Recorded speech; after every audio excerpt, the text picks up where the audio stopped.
Irmãos amados, nós vamos abrir a palavra de Deus e eu convido você para abrir sua Bíblia comigo em Apocalipse capítulo 2. Apocalipse capítulo 2, versos de 1 a 7.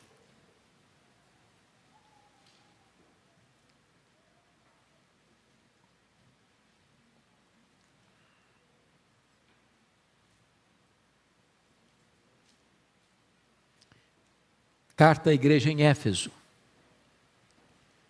Ao anjo da igreja em Éfeso escreve: estas coisas diz aquele que conserva na mão direita as 7 estrelas e que anda no meio dos 7 candeeiros de ouro.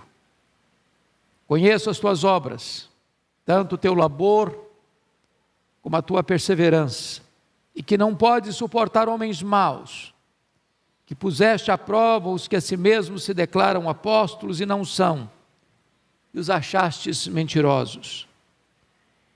E tens perseverança, e suportaste provas por causa do meu nome, e não te deixaste esmorecer. Tenho, porém, contra ti que abandonaste o teu primeiro amor. Lembra-te, pois, de onde caíste. Arrepende-te e volta à prática das primeiras obras. E se não, venho a ti e moverei do seu lugar o teu candeeiro, caso não te arrependas. Tens contudo a teu favor que odeias as obras dos nicolaítas, as quais eu também odeio. Quem tem ouvidos ouça o que o Espírito diz às igrejas. Ao vencedor dar-lhe-ei que se alimente da árvore da vida, que se encontra no paraíso de Deus. Amém. Irmãos amados, a carta de Jesus à igreja de Éfeso é uma carta de Jesus à nossa igreja, a você e a mim. Passaram-se praticamente 20 séculos, mas a mensagem é a mesma, porque a necessidade é a mesma.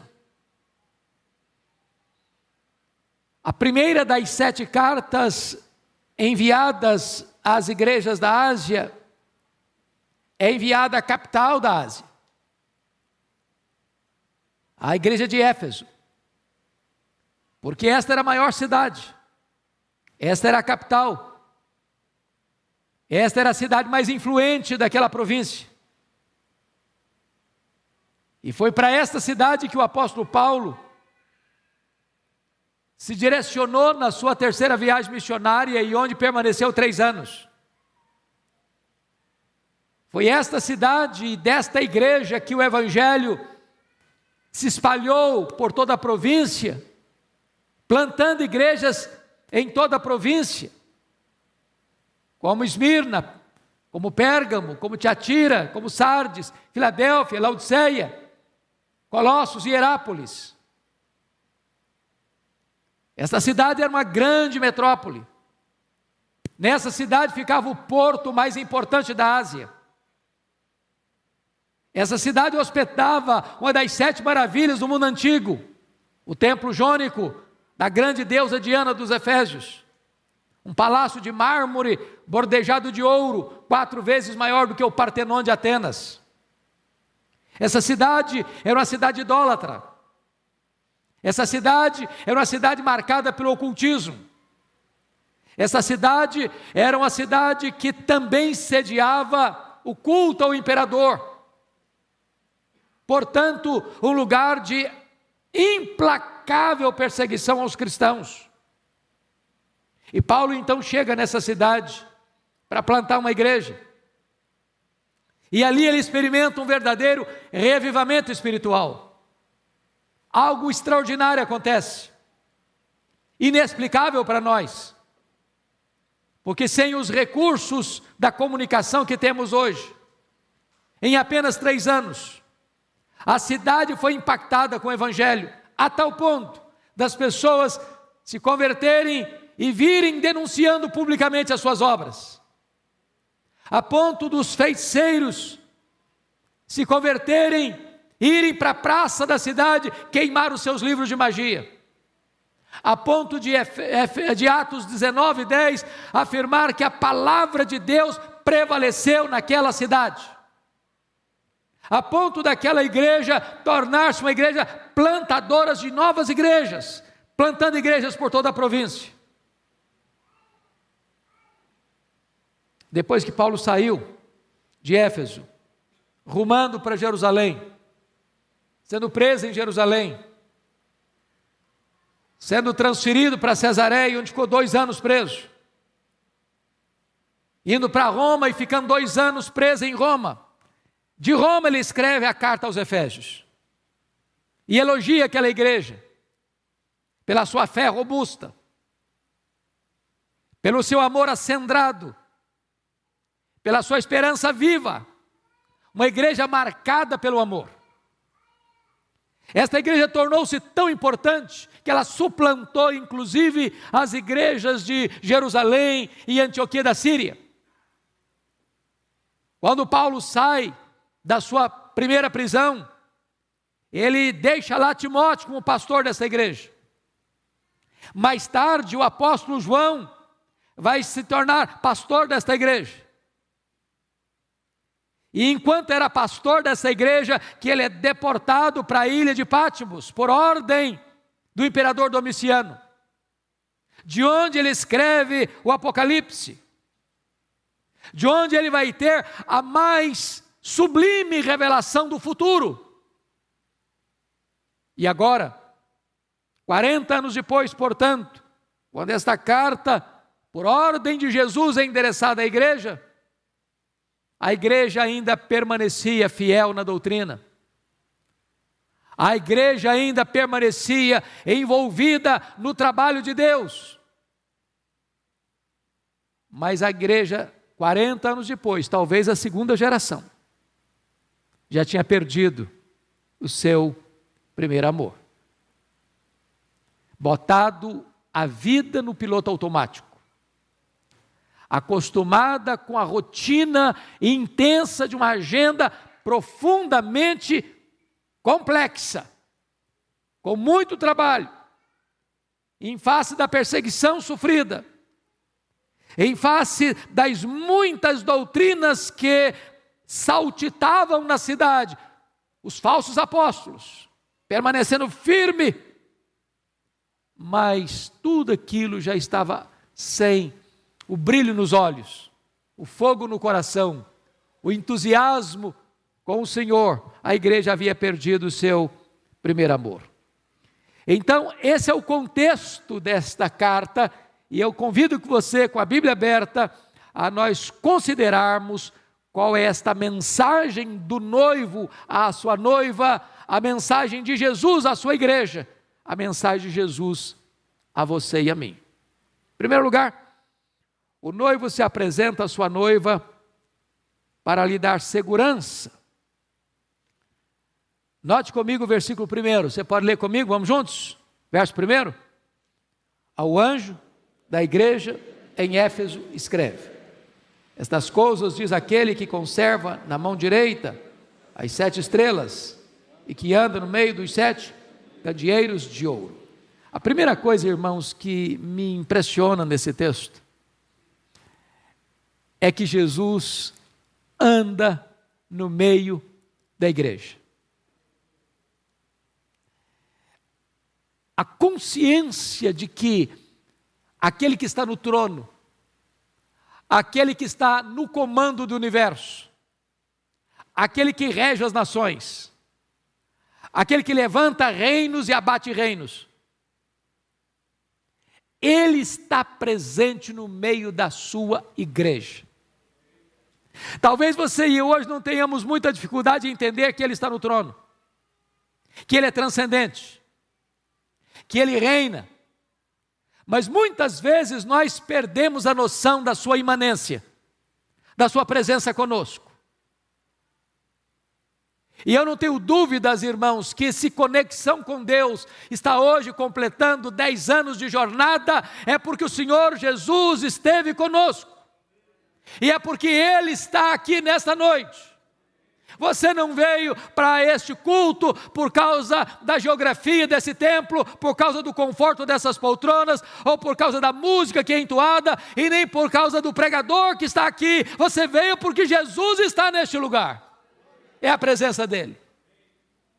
Mas notem vocês comigo, que o noivo da igreja está presente para trazer segurança para a igreja, porque ele diz: estas coisas diz aquele que conserva na mão direita as 7 estrelas. Se você ler no verso 16 do capítulo 1, está escrito: tinha na mão direita as 7 estrelas.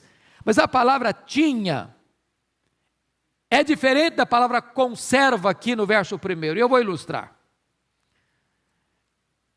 Eu tenho a minha Bíblia na minha mão, mas você percebe que esta Bíblia é maior do que a minha mão, embora eu a tenha, ela não está completamente dentro da minha mão.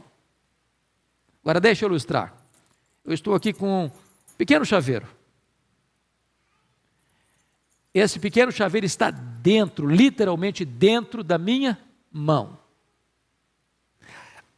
O texto aqui de conserva na mão direita as 7 estrelas, é exatamente esta aqui. Eu quero dizer para você que a sua vida está desse jeito aqui nas mãos de Jesus. Completamente dentro das mãos de Jesus. Ninguém pode arrancar você das mãos de Jesus. Nem a vida, nem a morte, nem anjos, nem principados, nem poderes, nem altura, nem profundidade, nem qualquer outra criatura, como cantamos aqui, pode tirar você das mãos de Jesus. Você está seguro.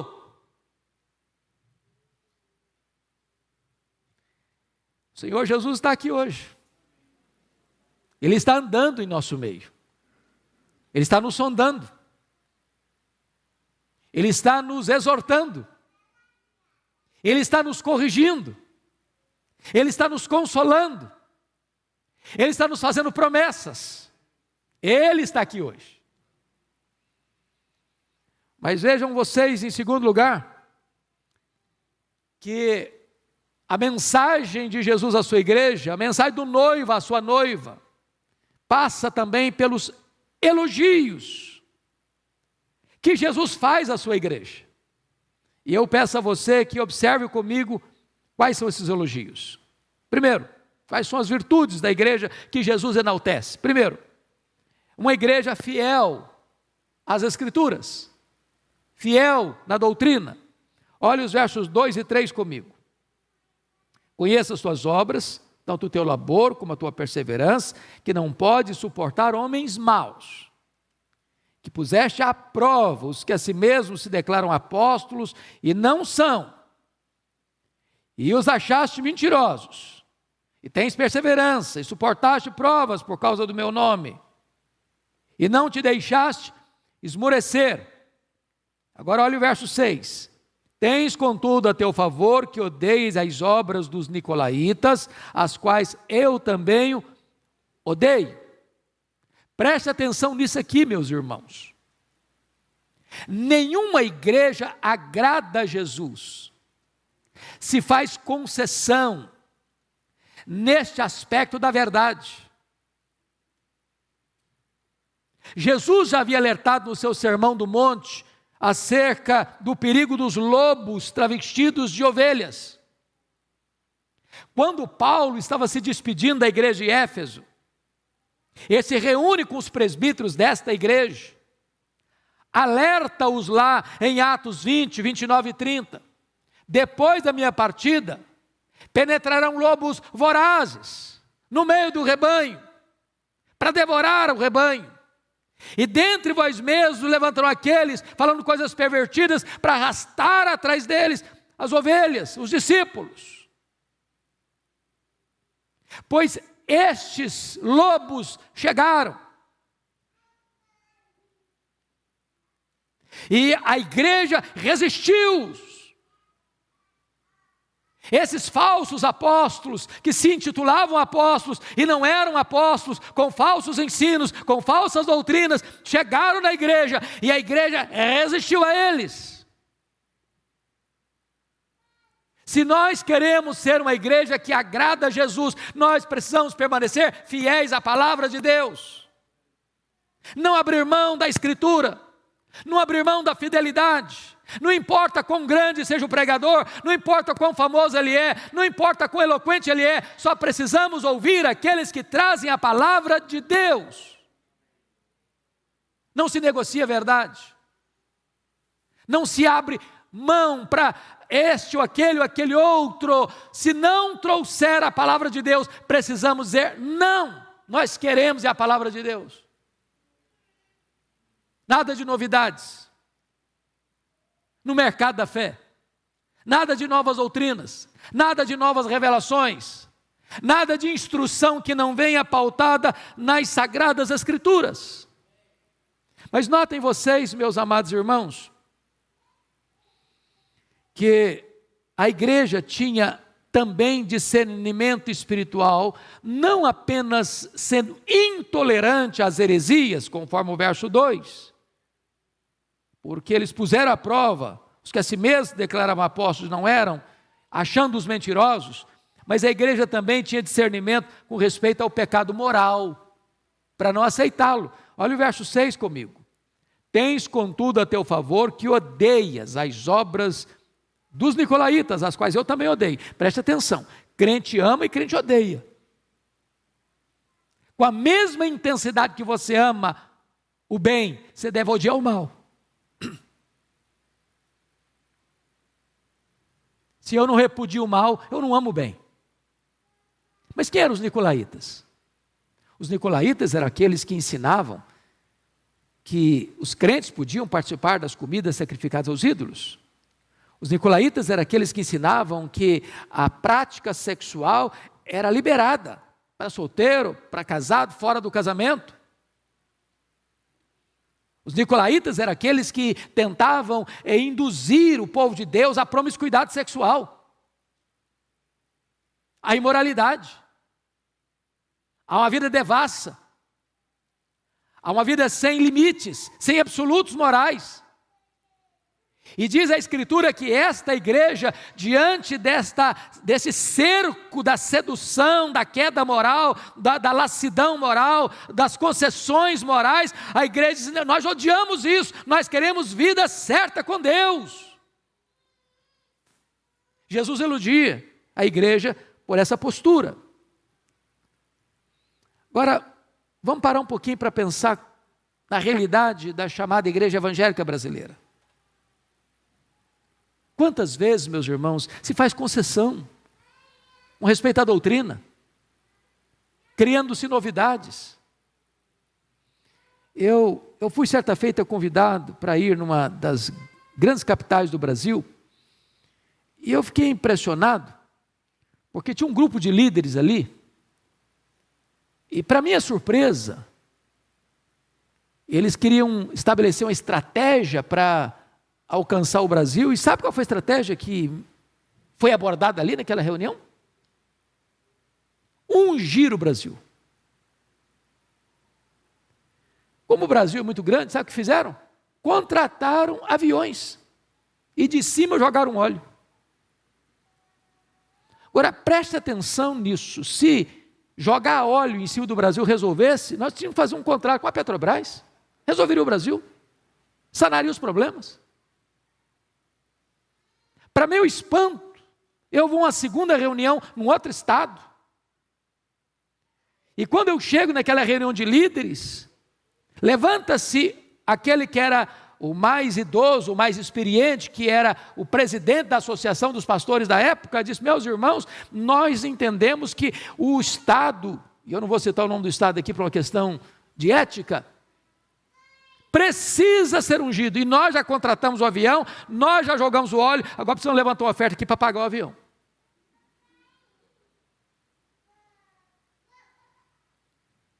Mas onde está isso na Bíblia? De onde tiraram isso? Que revelação é essa? Nós precisamos entender, irmãos, que se nós quisermos agradar a Jesus, nós precisamos nos manter íntegros nas Escrituras. Não podemos acrescentar nada, não podemos tirar nada. Se queremos ver mudança, precisamos pregar, porque a fé vem pelo ouvir e ouvir a palavra de Deus. Se queremos vida santa, a Bíblia diz: santifica-os na palavra, a tua palavra é a verdade. Se queremos poder, a igreja recebe poder para pregar a palavra.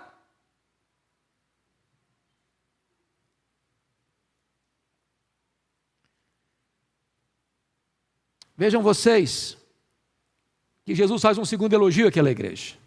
Confira comigo o versículo 2.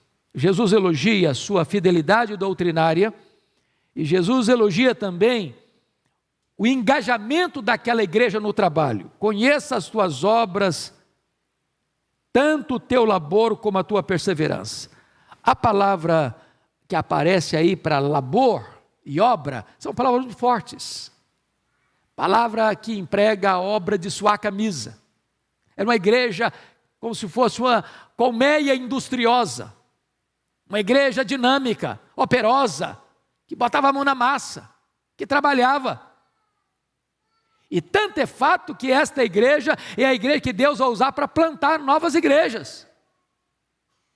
Uma igreja missionária, diríamos.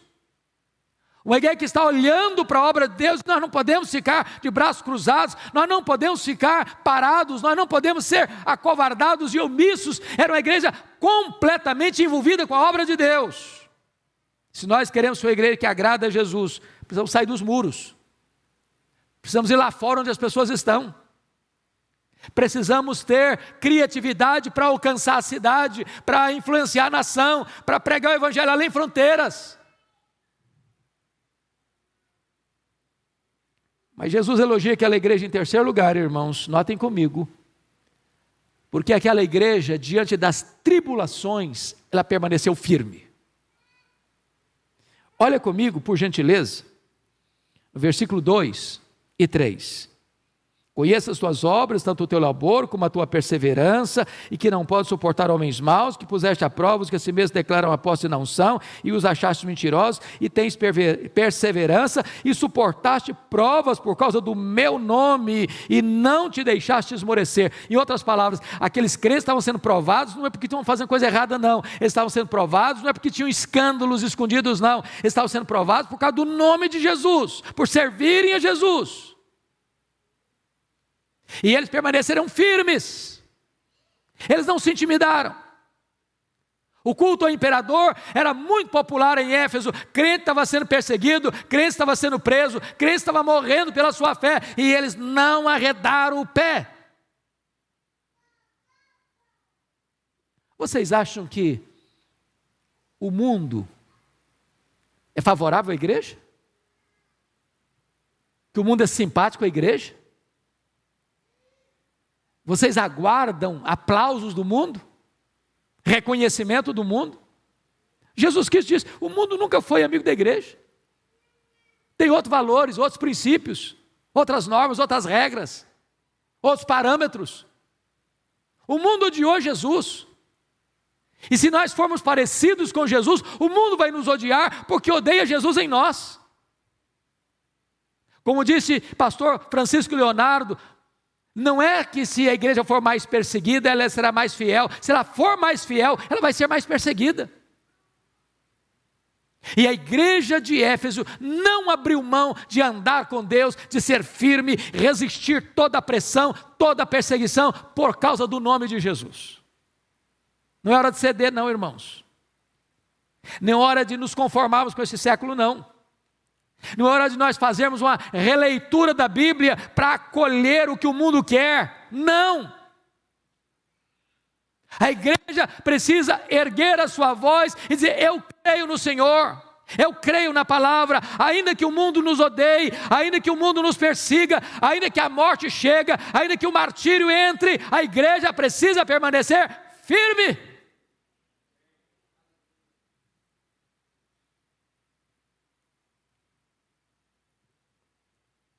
Parece que hoje a igreja tem perdido a capacidade de sofrer pela sua fé. Mas, amados irmãos, o terceiro ponto dessa mensagem da mensagem de Jesus à sua igreja é que o noivo repreende a sua noiva pelo esfriamento do seu amor. Você pode ler o verso 4 comigo? Vamos juntos ler a uma só voz? Tenho, porém, contra ti, que abandonaste o teu primeiro amor. Oh, meus irmãos, preste atenção que parece até que as coisas são contraditórias aqui.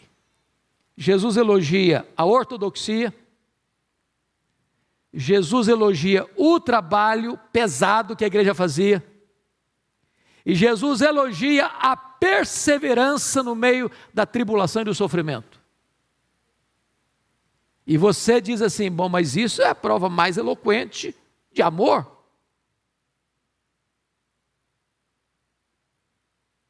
O grande aspecto, queridos, que é um alerta para nós, é que com o tempo, com o passar dos anos, a gente pode botar tudo isso no piloto automático.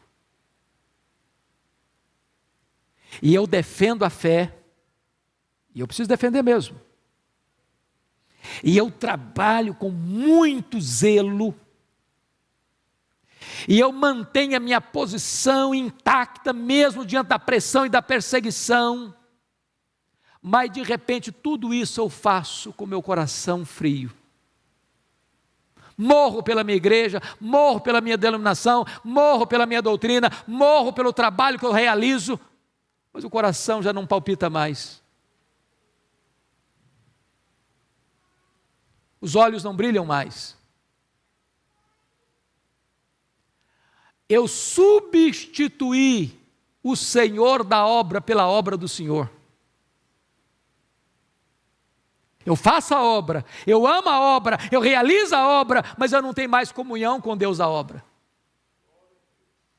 E sabe, amados irmãos, a maior necessidade nossa não é fazer a obra, é ter comunhão com Deus da obra, porque é a comunhão com Deus da obra que deve desembocar na obra do Senhor. É impossível você amar o Senhor da obra sem amar a obra do Senhor. É impossível você ter comunhão com Deus e não ter zelo pela obra de Deus. É impossível você não amar Jesus e não amar a palavra de Jesus.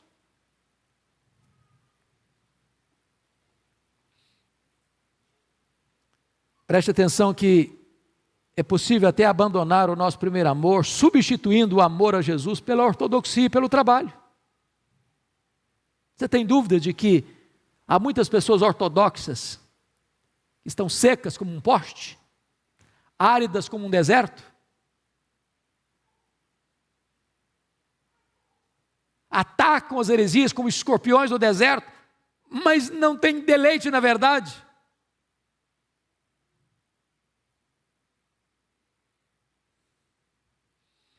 Se a igreja é noiva, e Jesus é o noivo da igreja, se Jesus é o marido e a igreja é a esposa do Cordeiro, é possível que uma esposa seja fiel ao seu marido, mas não devote a ele todo o amor que ele merece. E Jesus Cristo deixou isso muito claro, que a marca de um cristão é o amor. Nisto conhecerão todos que sois meus discípulos, se tiverdes amor uns pelos outros. Então, meu amado, eu gostaria de parar para fazer um diagnóstico do meu coração nesta noite, que você fizesse um diagnóstico do seu coração nesta noite. Talvez você esteja substituindo o amor a Jesus pelo zelo religioso.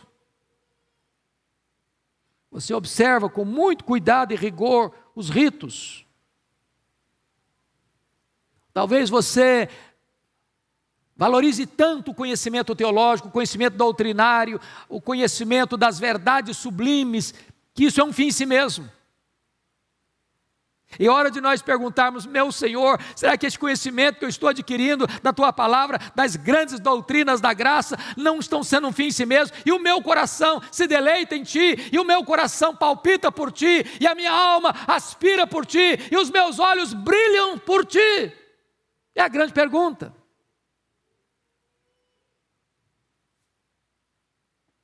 E M. Bounds, no seu livro o poder através da oração, alerta para o fato do perigo da chamada ortodoxia morta. Ele diz: nada mata mais do que a ortodoxia morta.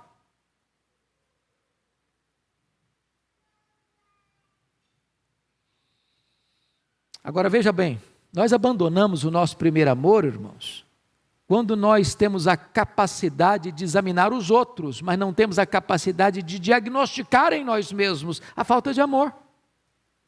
A igreja de Éfeso estava absolutamente certa ao diagnosticar as falsas doutrinas dos falsos apóstolos. A igreja de Éfeso estava absolutamente certa ao odiar a obra dos nicolaítas. Ela olhava para fora e detectava o erro, ela olhava para fora e detectava a heresia, ela olhava para fora e detectava o pecado, mas ela não tinha capacidade de olhar para dentro e dizer: não, eu estou com um problema, o meu amor se foi, meu relacionamento íntimo com o Senhor se apagou. Quantas vezes nós somos precisos, cirúrgicos em examinar os outros, mas não temos a capacidade de examinar a nós mesmos e dizer: meu Deus, eu preciso de um reavivamento, meu Deus, eu preciso voltar ao melhor daquilo que eu já tive lá no passado. Restaura, Senhor, o meu amor por Ti. Mas eu quero concluir o último ponto, quarto e último ponto. O noivo oferece à sua noiva a chance de um novo recomeço, ou de um novo começo, melhor dizendo.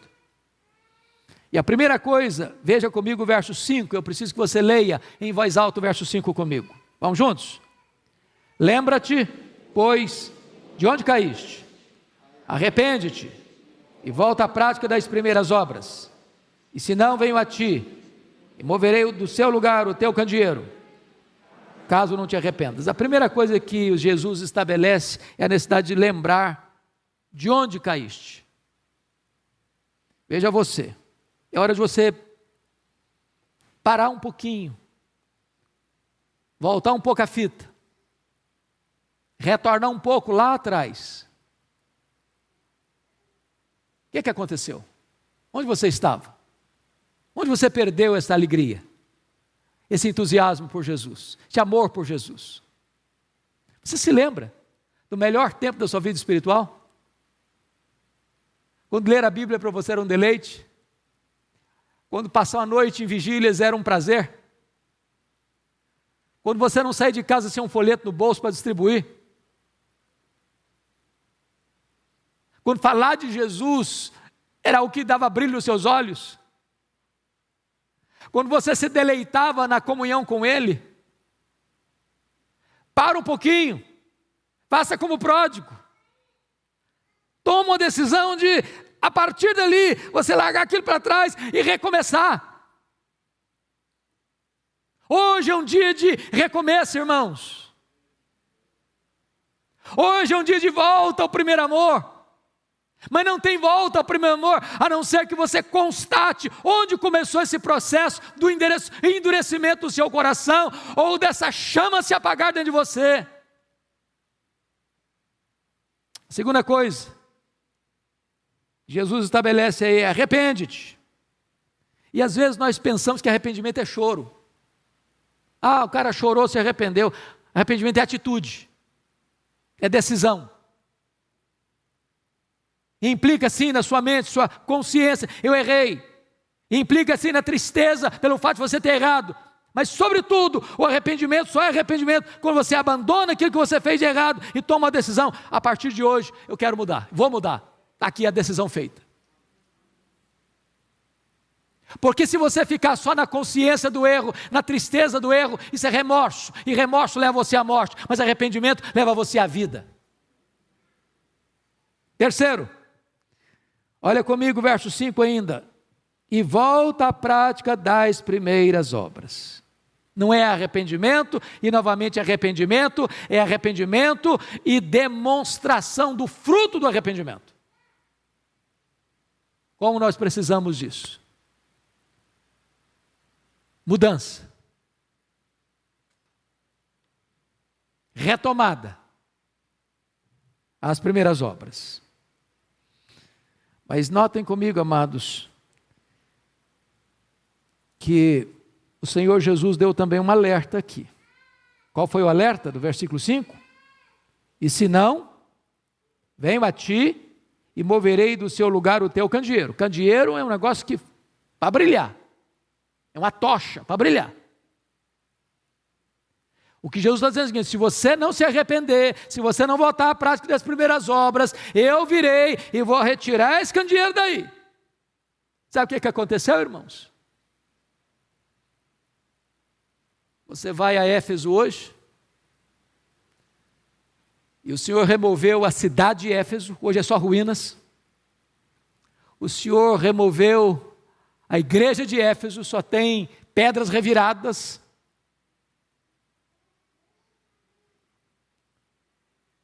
E onde aquela igreja existiu, hoje não tem sequer 1% de crentes.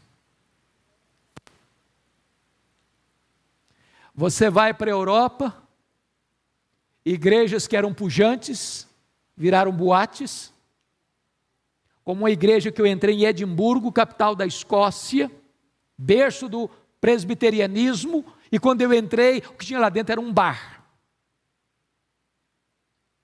Como recentemente numa conferência que estive em Nova York, e fui pregar depois daquela conferência numa igreja Assembleia de Deus, em meia hora de carro o pastor me mostrou 11 templos que estavam sendo vendidos, transformando-se em boates, em bares, em mesquitas muçulmanas.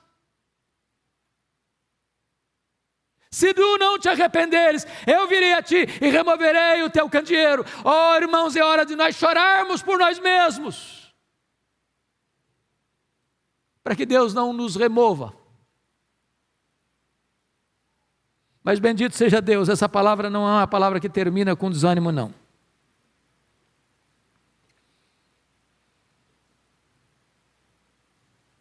Porque o texto nos informa no verso 7, eu preciso que você leia o verso 7 comigo. Vamos juntos?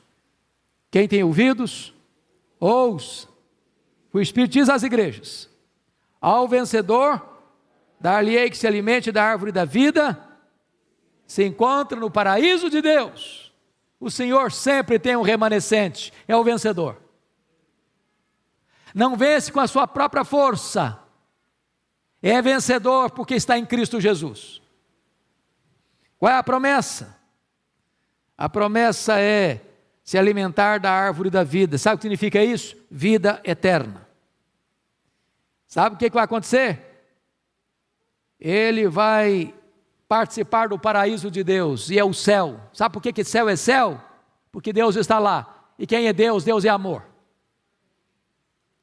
Quem se volta para o primeiro amor, tem uma promessa que vai desfrutar de mais amor por toda a eternidade, porque a essência da vida eterna é conhecer a Deus, e Deus é amor. Aqueles que rejeitaram as comidas sacrificadas aos ídolos, aqueles que rejeitaram o pecado, agora têm a promessa de se alimentarem do fruto da árvore da vida. E eu espero, amados, que hoje você e eu possamos ouvir o que o Espírito Santo está dizendo à igreja. Você e eu somos a igreja. Que Deus abra os nossos ouvidos, que Deus toque o nosso coração, que Deus ilumine os nossos olhos, e que hoje, aqui e agora, nesta noite, seja um momento oportuno de voltarmos ao primeiro amor.